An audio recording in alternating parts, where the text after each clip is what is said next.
yung sobrang gulo, pero kasi lahat ng tao, sobrang engaged nila. Lahat sila talagang excited gumawa at ipakita yung nasa puso nila. Tapos I think nakita natin sila na dahil doon nagkaisa sila, na naging bonding experience na sila para sa community. Nare-realize nila na magkakasama sila. Laruan!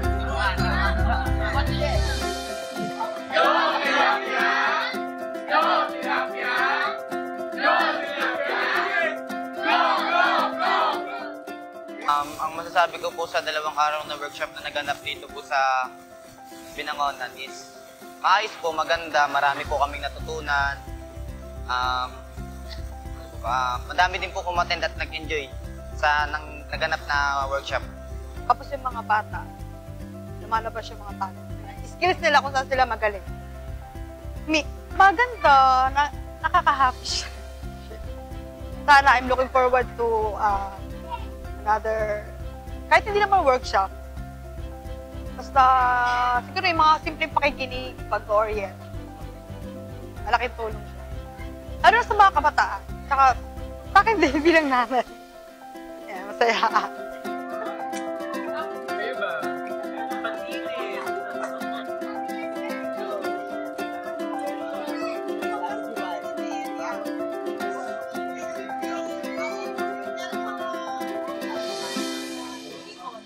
Napakasaya po kasi experience po ito sa amin mga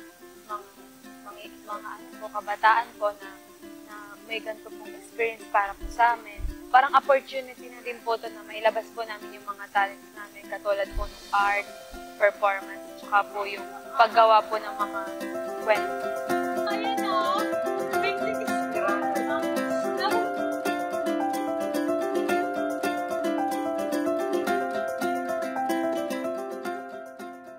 Ay, nagpapasalamat ako sa inyo bilang pagdating nyo rito.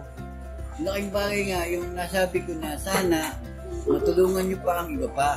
Maturuan nyo bilang sining sa inyong mga ginawa dito para sila'y malibang sa kanilang ginagawa sa sarili nila na sila'y maging aktibo sa ating samahan na mas maturuan pa ang iba para mas magandang lumawak ang ating samahan na anak dagat at pamalakayan.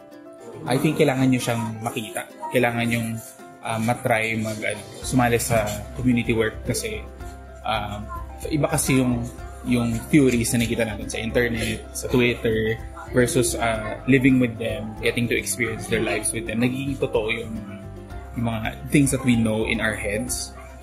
75% ng Filipino population ay pisante. I think essential siya these days as an artist, lalo na in a very messed up world, diba, na parang kailangan, para ma-enrich din yung craft mo, kailangan siya makita.